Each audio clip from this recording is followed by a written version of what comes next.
Returned to take up this conversation with the Speaker of the National Assembly, Nosiviwe Mapisa-Nqakula. She'll be presiding over today's session. It's bound to be disruptive, to say the least. Well, there have been threats that have been issued by the EFF. It's not a new threat. Similarly, there have been threats in just the laying down of the law, more than a threat, I suppose, in the Chief Whip's Forum, that the rules would be applied. Let's begin with that, Speaker. How are you feeling about the prospect of presiding over today's session, considering what's been promised? I'm positive. I'm positive because everybody and all of us know that this day is a day where the state president, if I may say, he has an obligation in terms of the Constitution to convene us, to call for a joint sitting where the two houses come together and he addresses the nation through us and outlines the program of government and outlines how far they are with the commitments which were made the previous year and how far we can go this year. So the President has an obligation to do this, and Parliament has an obligation to make sure that this sitting happens, and every member of Parliament knows that. There is no country which can call itself a functioning and operating state which will not have a day which will be dedicated squarely to a State of the Nation address where your president gives you a program, outlines the program of government. Now, I want to believe that all parties are looking forward to what he has to say about the challenges we have in the country, about how government will then move forward to really look at those commitments, to commit to dealing with those challenges, and how they will implement their programs which they've set for themselves. So for me, it's politics. This is politics. People will do things, people will make statements, but in fact, I believe even parties which are threatening to disrupt Parliament, but they are also looking forward to hear what government has to say. I also do want to say that this is a rare occasion where you have the three arms of the state under the same roof, right? So they would want to be part of that historic event as well. So the rules are there, and the rule prescribe how a joint sitting should be convened and how the presiding officers should run and conduct their business on this day.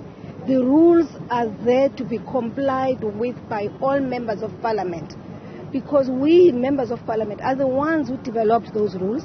We members of Parliament are the ones who adopted the rules, and therefore it is expected that people will then comply as adults, matured adults who are in politics, leaders. We will then commit ourselves by conforming and complying to the rules.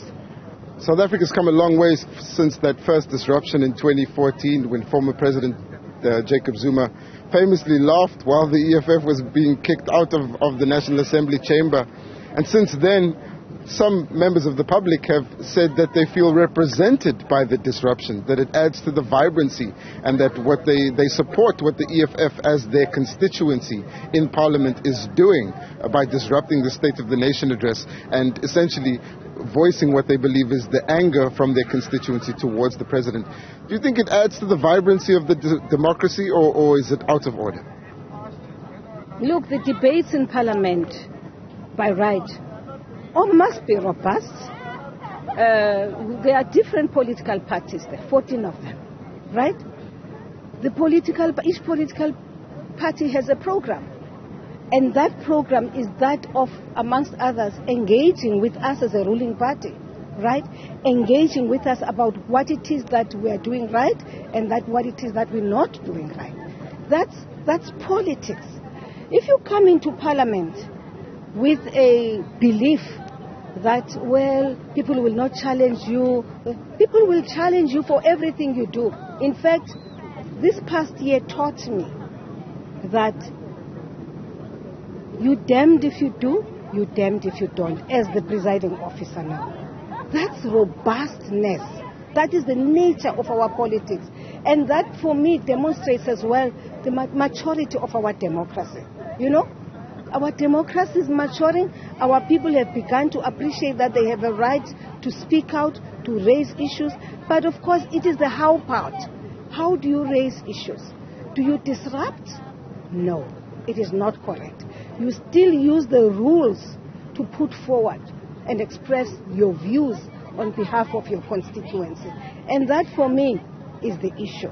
So the threats,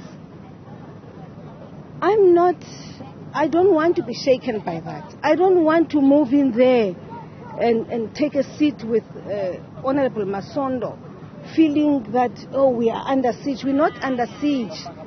People must comply with the rules. People must express their views, express themselves, but using the rules which they themselves have adopted. And I don't want, of course it's uncomfortable when you are presented with a situation where you now have to enforce the rules. Why should we enforce the rules on adults? Adults ought to know what is right and what is wrong, and therefore ought to do what is expected of them as matured politicians. Lastly, Speaker, just moving to Parliament's building before we go, will we see Parliament returning to the state that it was before the fire? Do you believe that's achievable? You know, the most important thing to me is we have to restore Parliament. We have to rebuild Parliament. In terms of the Heritage Act, we have an obligation to do so, whether we like it or not. I know that people have expressed different views on the matter. Some people are feeling that it's time for us to walk away from that Parliament. Yes, but remember, the history of South Africa is in that Parliament. And that is why some of us, when we saw it going up in flames, I was very emotional, because I was saying the laws that oppressed the people of South Africa, the laws that made us take arms and fight apartheid, were passed there by that Parliament, right? The laws that made the people of South Africa to march on a daily basis to Parliament to hand over memoranda were passed there by Parliament. The historic statement by de Klerk, whether we agree that it was historic or not, the point is, on the day de Klerk stood there, when many South Africans, some of them were in prison, some of them were in exile, we watched him making that statement there and banning our organizations. We watched him announcing there that he would be releasing Madiba. And for me, that is historic. To the election, a post-apartheid process. The drafting of the constitution was done there. The election of a president, the first president in our democracy, Madiba, was done there. That nomination was done by Masisulu in that building. And then we had Madiba as a president. Freeney was elected as a speaker, Dr. Chinwala, in that parliament, right? Drafting of that constitution, which gives us the rights that we have today, which have made it possible for us to have so many political parties, was done in that parliament. So for me, it is important that when we talk about the history of South Africa, we must be able to help our children look back and say, okay, that's the building where things happened. The bad, the good and the bad happened in that parliament. And therefore, to say, I mean, we still have the castle here. And we look at our children and say, Kotoa was there in that castle, right? We did not build it. It was built by our people because there was slavery. And sorry about that, Speaker. We are all unfortunately out of time, but we do get the point that it is important to restore the Parliament building.